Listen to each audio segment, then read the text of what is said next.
تو پھر ان کی مسخ شدہ لاشیں ملی. تو اس وقت تو یہ بہت ہی کم عمر کی تھی، لیکن وہ چیز رہی جب آپ بچپن میں آپ کا والد مارا جائے تو پھر ظاہری بات ہے وہ جو ایک نفرت ہے تو وہ ایک پھیلتی رہتی ہے، وہ پھر آہستہ آہستہ مختلف صورتوں میں، الفاظ کی صورت میں، تقریروں کی صورت میں نکلتی ہے. تو اسی طرح اپ برنگنگ ہوئی. لیکن یہ ہے کہ بیک ڈور پہ جو بھی تھے، بہرحال کہ ان کے آس پاس رشتہ دار سیاسی لوگ تھے، اب انہوں نے کس حد تک ساتھ دیا یہ وہ بے بخوبی جانتی ہیں، لیکن اتنا اندازہ ضرور ہے کہ جس مقام تک وہ پہنچی تو یقیناً پیچھے کچھ نہ کچھ ساتھ رہا ہوگا کہ وہ MBBS کرنے میں کامیاب ہو گئی، ڈاکٹر بننے میں کامیاب ہو گئی. تو یہ یقیناً کہیں نہ کہیں سے سپورٹ فیملی کی رہی ہوگی اور ان کی اپنی محنت تو غالباً سب سے اوپر ہوگی. ابھی زیادہ فوکس جو ہے ان کا پولیٹکس کی جانب ہے، یا پھر یہ مظاہروں میں ہوتی ہیں یا دھرنوں پر ہوتی ہیں. اب کئی لوگ ان سے اختلاف بھی کرتے ہیں کہ حکومت بلوچستان نے آپ پہ 1.5 کروڑ لگایا، آپ علاج کریں یا جاب کریں. تو لیکن وہ دوسری جانب ان کا فوکس زیادہ ہے، وہ اب ہر ایک کے لیے اپنی اپنی وہ ہوتی ہے. شاید وہ فی الحال سیاست کو یا جلسوں کو یا مظاہروں کو زیادہ فوقیت دے رہی ہیں، یہ ان کی چوائس ہے. تو بالآخر وہ ویسے تو بچپن سے ہی وہ ہوئی تھی، درمیان میں بلوچستان میں 1-2 واقعات سے وہ ابھری تھی، لیکن انہوں نے ان کو جو انٹرنیشنل لیول پہ وہ اس وقت چلی گئیں جب بالاچ بلوچ کو مبینہ طور پر ایک CTD کے مقابلے میں قتل کیا گیا. پھر تربت سے وہ دھرنا، وہاں سے جاتے جاتے یہاں پہ نگران جان اچکزئی جیسے نااہل لوگ مسلط تھے تو لوگوں کا یہاں سے جانا پڑا اسلام آباد میں بھی بدقسمتی سے انوار الحق کاکڑ جیسے نااہل لوگ اور یک طرفہ بیانیے والے لوگ تھے، جس کی وجہ سے صورتحال مزید خراب ہو گئی.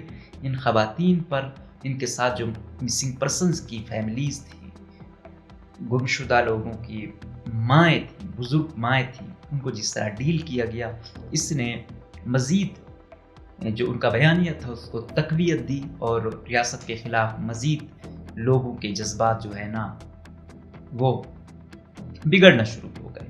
اور یقیناً وہ میسیج اچھا نہیں ہوا. پھر جس طریقے سے یہ نا امید ہو کر واپس لوٹے تو اس سے بہت سارے جو عام لوگ تھے ان کو بھی اچھا نہیں لگا کہ وفاق کو کم سے کم ان کو کسی طرح تھوڑا بہت سیٹسفائیڈ کرنا چاہیے تھا، لاج رکھنی چاہیے تھی. تو اس کی سٹرگل ایک تو والد کی تھی. تو والد کے بعد میں نے جس طرح کہا کہ یہ بچپن میں تھی، اتنی زیادہ امیچور نہیں تھی. پھر جب یہ MBBS کر رہی تھی تب ان کے بھائی کو اٹھایا گیا، تب یہ ایکٹیو ہوئی. تو اس وقت سے پھر مسلسل یہ ایکٹیو ہیں. بھائی ان کا غالباً کچھ عرصے بعد بازیاب ہو گیا تھا. باقی ان کی فیملی پڑھ رہی ہے اور یقیناً خوش آئند ہے کہ پڑھ رہی ہیں، اور امید ہے کہ ریاست انگیج کرے گی. اور ریاست جو بھی جرمن ایشوز ہیں، ظاہری بات ہے آپ کسی کو زخم دو گے تو وہ محبت تو آپ کو نہیں دکھائے گا. وہ اگر کچھ تلخ بات کر رہا ہے تو آپ بھی کچھ دل بردہ کریں.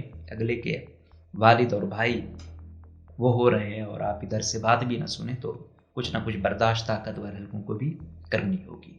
تو یہ ہے بیک گراؤنڈ ان کا.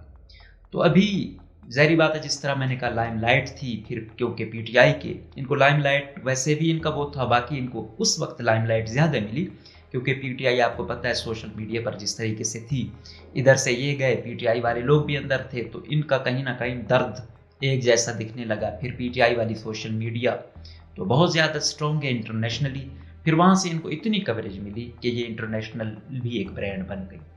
اس کے بعد کیا ہوتا ہے کہ یہ انٹرنیشنل میڈیا کی نظر میں آتی ہیں.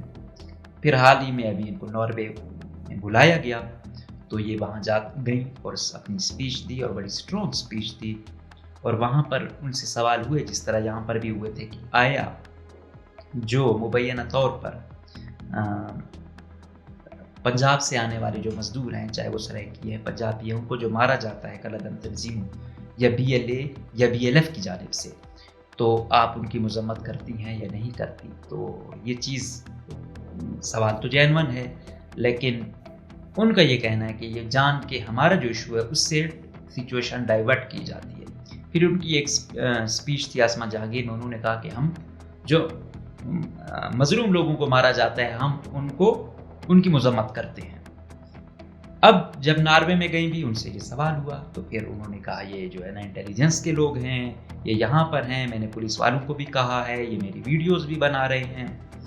لیکن یہ چیز ہے کہ یہ کاز جو ہے نا، کیونکہ یہ کہتے ہیں ہیومن رائٹس کے، کیونکہ یہ خود ایک افیکٹی ہے، تو سوال تو ظاہری بات ہے دوسری جانب سے دوسرا گروپ بھی تو افیکٹی ہے، تو کیونکہ ان کی کاز یہ انسانی ہمدردی کی ہے تو ان کو اوپن ہونا چاہیے اصولی طور پہ۔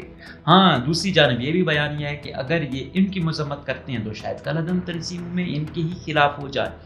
جو دوسرا بیانیہ وہ کہتا ہے نا یہ کالعدم تنظیموں کے سمپیتھائزر ہیں، شاید وہ اپنے مقاصد جو پولیٹیکل سٹرگل ہے وہ ان کے تھرو لے کر آنا چاہ رہے ہیں، تو دونوں کے اپنے اپنے ایک بیانیے ہیں۔ تو یہ ہے ایک سلسلہ۔ تو ناروے میں یہ ابھی تک ہیں، غالباً کچھ لوگ کہہ رہے ہیں کہ شاید یہ گئی ہیں ازائلم کے لیے یا دوسرا، تو مجھے نہیں لگتا کہ اس مقام تک وہ گئی ہیں، تو وہ اپنے لوگوں کو بلا دیں گی۔ یقیناً جو بھی کیا ہے وہاں تک پہنچی ہیں۔ ریاست اگر روکنا چاہتی تو ظاہری بات ہے، محمد قدیر کو روکا ہوا ہے 4 سالوں سے، اس کو ECL میں نام ڈالا ہوا ہے، عدالت حق میں فیصلہ دیتی ہے، پھر گورنمنٹ ریویو میں چلی جاتی ہے دوبارہ، تو اس کو نہیں چھوڑ پا رہے ہیں۔ تو یہاں ریاست نے دل گردہ کیا، اجازت دی اور کہا کہ اس کو ہر اجازت ہے، یہ جائے، اپنا بیانیہ ہے یہ دے۔ یقیناً ریاست کو پتہ تھا، ظاہری بات ہے یہ یہاں بھی ایسا بول رہی ہے، جب باہر کا فورم ہوگا تو اور زیادہ سٹرونگ اپنی سپیچ دیں گی۔ تو یقیناً اس پہ ریاست کا یہ بیانیہ بڑا خوش آئند ہے کہ اگر وہ یہ اجازت دے رہے ہیں کہ کھل کر بولیں، کیونکہ پہلے تو یہ نہیں تھی، پہلے تو سمجھا ہی نہیں جاتا تھا کہ آیا یہ ایشو ہے بھی یا نہیں۔ اس کے ساتھ ساتھ جو دوسری آج کی خبر تھی وہ بڑی اچھی کہ اسی سٹرگل میں سمیع الدین محمد جو تقریباً اپنے 8-9 سال کی عمر میں 2009 سے لے کر آج 2024 سے 15 سالوں سے انہی مسنگ پرسنز کیمپوں میں مظاہروں میں پلی بڑھی ہیں، اور ابھی تک 2009 میں ان کے والد کو خضدار سے اغوا کیا گیا۔ ان کے والد ایک ڈاکٹر تھے، ہسپتال سے آ رہے تھے تو اٹھایا گیا، اور آج تک پتہ نہیں ہے کہ وہ کس حالت میں ہے۔ تو ان کو آج آئرلینڈ میں جو ہے نا ایوارڈ دیا گیا کہ ان کی ہیومن رائٹس کے لیے بڑی خدمات ہیں۔ تو یقیناً یہ خوش آئند ہے ایسی چیزیں ہونا۔ ویسٹ سے ہم جتنا بھی گلہ کریں، کم سے کم وہ کوئی سٹرگل کرتا ہے اس کو ایوارڈ تو دیا جاتا ہے، کچھ نہ کچھ اس کو اپریسیشن تو ملتی ہے، اور اس کے ساتھ ساتھ وہ تھوڑا بہت سیکیور بھی ہوتا ہے۔ گلہ تو لاکھ کرتے ہیں کہ بھائی ویسٹ کے یہ وہ، آپ پھر جاتے ہو ان سے ایوارڈ لیتے ہو، جس طرح جلیلہ حیدر پر یہ الزام لگا، لیکن آپ بتائیں کیا حل ہے؟ اگر وہ یہ نہ کرے، کم سے کم ایک کچھ نہ کچھ سیکیور ہو جاتی ہے، انٹرنیشنلی ایک نظر ہوتی ہے ان پر، تو یہ ان کی سیکیورٹی سیفٹی کے لیے بھی لازمی ہے۔ ساتھ ساتھ اگر ان کے جینون ایشوز کنسرنڈ کچھ ہوتے ہیں، ساتھ ساتھ وہ پاکستان کے ساتھ کوآرڈینیٹ کر کے کچھ اچھا کرتے ہیں، تو یقیناً یہ خوش آئند بات ہے۔ اس پر اتنا زیادہ واویلا کرنے کی ضرورت نہیں ہے، کیونکہ جب یہ سٹرگل کر رہے ہوتے ہیں تو کتنے لوگ ہوتے ہیں ان کے ساتھ، ان کی پوسٹ کوئی شیئر نہیں کر سکتا، ہمت نہیں کرتا۔ تو ابھی کوئی اور باہر کا ملک کسی طریقے سے اگر ان کے جینون ایشوز کو ایڈریس کروانا چاہ رہا ہے، دنیا تک پہنچا رہا ہے، تو یہ خوش آئند ہے۔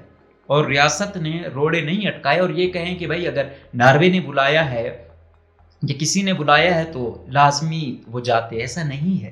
جس طرح میں نے کہا کہ محمد قدیر کو امریکہ نے بلایا لیکن نہیں جانے دیا، اور امریکہ نے بڑا برا مانا کہ ہم نے ویزا دیا اور آپ نے نہیں چھوڑا۔ تو ریاست جب چاہتی ہے کہ نہیں چھوڑنا ہوتا تو وہ نہیں چھوڑتی، چاہے کچھ بھی ہو۔ لیکن اگر ریاست نے یہاں پہ ان کو ناروے چھوڑا، اس کو آئرلینڈ چھوڑا، تو یہ یقیناً جو بھی سسٹم کے لوگ ہیں انہوں نے اتنا دل گردہ کیا، ان کو پتہ تھا ہمارے خلاف بولیں گے اور بہت سخت بولیں گے، لیکن اس کے باوجود جانے کی اجازت دی اور انہوں نے ایوارڈ لیا، تو یہ خوش آئند ہے۔ امید کریں گے کہ اور ادارے کے اندر سے بھی کچھ کہتے ہیں کہ بات چیت سے ہی مسئلہ حل ہو سکتا ہے، جتنا بھی قتل و غارت ہو ادھر سے یا ادھر سے، ٹھیک ہے۔ تو وہ کہتے ہیں کہ اگر ان کے مسنگ پرسنز ہیں، ان کے لوگ مارے گئے ہیں، تو ہمارے بھی 21-22 ہزار لوگ مارے گئے ہیں۔ تو یقیناً چاہے ادھر سے لوگ مارے جائیں یا ادھر سے مارے جائیں، لوگ اپنے لوگ ہیں، حل بات چیت ہے۔ اس کے لیے کوشش یہ کی جائے کہ مسئلے حل کی جانب جائیں. اگر یہ لوگ باہر جاتے ہیں یہ بیانیہ لے کر تو ظاہری بات ہے ریاست کو برا ہی لگتا ہے جب اس کے خلاف باتیں ہوتی ہیں. اور اسی طرح باہر بھی جائے اس کو لوگ فالو کریں اور یہاں پہ بھی دھمکیاں. ظاہری بات ہے ریاست میں رہنا، ریاست کے خلاف بولنا اتنا آسان نہیں ہوتا. آپ رسک پر ہوتے ہیں، آپ کے آس پاس لوگ رسک پر ہوتے ہیں. تو کوشش یہی کرنی چاہیے کہ مسائل کی حل کی جانب جایا جائے. کائنیٹک اپروچ کسی چیز کا حل نہیں ہے. کوشش یہ کریں چاہے مسنگ پرسنز کا ایشو ہے چاہے کوئی بھی ایشو ہے، اس کو ایک مشترکہ کوآرڈینیشن کے ذریعے حل کریں. جتنا زیادہ ایک دوسرے کو بگاڑنے میں لگیں گے یہ حل نہیں ہوگا. تو یقیناً ان دو کا جانا، باہر کا ایکسپوئر لینا اور عالمی دنیا میں خود کو منوانا خوشائند ہے. اور بلوچستان میں پہلے جو میں نے کہا جلیل حیدر کو ملا ایوارڈ، اب آج سمیدین کو ملا، مارنگ کو وہاں سنا جا رہا ہے. تو یقیناً ایک قبائلی علاقوں سے یہاں تک پہنچنا اور خواتین کا پہنچنا یقیناً اپنے اندر ایک بہت بڑا جو ہے نا کارنامہ ہے. تو ہم امید کریں گے کہ صرف ایوارڈ نہیں، ان لوگوں کو حکومتی لیول پر بھی جو ان کی سٹرگل ہے، جدوجہد ہے اوپریسڈ کے لیے، ان کو مانیں گے، ایک کو کمپنسیٹ کریں گے کہ ان کے ساتھ جو کچھ ہوا ہے. ایک کا والد جو ابڈیکٹ ہے ابھی تک اس کا کوئی حل نکالیں گے، کم سے کم بتا تو دیں کہ کیا صورتحال ہے. اس کے ساتھ ساتھ چاہے ماما قدیر بلوچ ہے چاہے اور ہیں جن کے ACL میں نام ہے ان کو بھی نکالیں. کم سے کم ایکسپوئر ہو، یہ نہ لگے کہ ریاست ہمارے خلاف ہے. کم سے کم آپ جب اجازت دے دیتے ہیں کہ آپ کھل کر بول سکتے ہیں تو بہت سارے ایشوز اپنی فرسٹریشن نکل جاتی ہے. جب آپ بولنے کو بھی نہیں چھوڑتے تو یقیناً لوگ پھر جو غیر قانونی طریقے ہیں ان کی جانب جاتے ہیں. وہ یقیناً نہ ان کے لیے صحیح ہیں، نہ سوسائٹی کے لیے اچھے ہیں اور نہ ملک کے لیے صحیح ہیں. ہم امید کریں گے کہ ریاست تو ویسے بھی اپنا دل گردہ بہت رکھے گی، یہ لوگ بھی کوئی ایسا ہی حل نکالیں گے کہ صرف یہ نہیں ہے کہ بالکل 180 پر جائیں، مشترکہ کسی حل کی جانب آئیں اور تمام مسائل کو مشترکہ طور پر حل کریں. اور عوام کو بھی چاہیے کہ جس کسی کے ساتھ ناانصافی ہو، بلوچستان کے عوام کو بھی چاہیے کہ اگر پنجاب کے مزدوروں کے ساتھ کوئی ظلم ہوتا ہے تو ان کے لیے بھی سوشل میڈیا پر اگر کچھ زیادہ ہمت ہوتی ہے تو احتجاج بھی کریں. کسی بھی انسان کا قتل پوری انسانیت کا قتل ہے. اور اسی طرح کوئی مسنگ پرسن بلوچستان سے ہوتا ہے، وزیرستان سے ہوتا ہے، تو دوسرے ملک والوں کو بھی یہی ہے کہ اتنا زور دے کہ کسی کو ماورائے عدالت اٹھانا، قتل کرنا، اس کی کسی طور پر اجازت نہیں ہونی چاہیے. ہم امید کریں گے کہ عدالتیں بھی اس پر عمل کریں گی. ہم بھی بحیثیت شہری اپنا کردار ادا کرتے رہیں گے اور یہ جو فریق ہے دوسرے کے خلاف ہیں یہ بھی کسی مشترکہ نتیجے پر پہنچیں گے اور اس قتل و غارت، اس روز کے دنگے فساد، اٹھانا مارنا، اس چیز سے یہاں کی عوام کو نجات ملے گی. اجازت دیجیے، اللہ حافظ.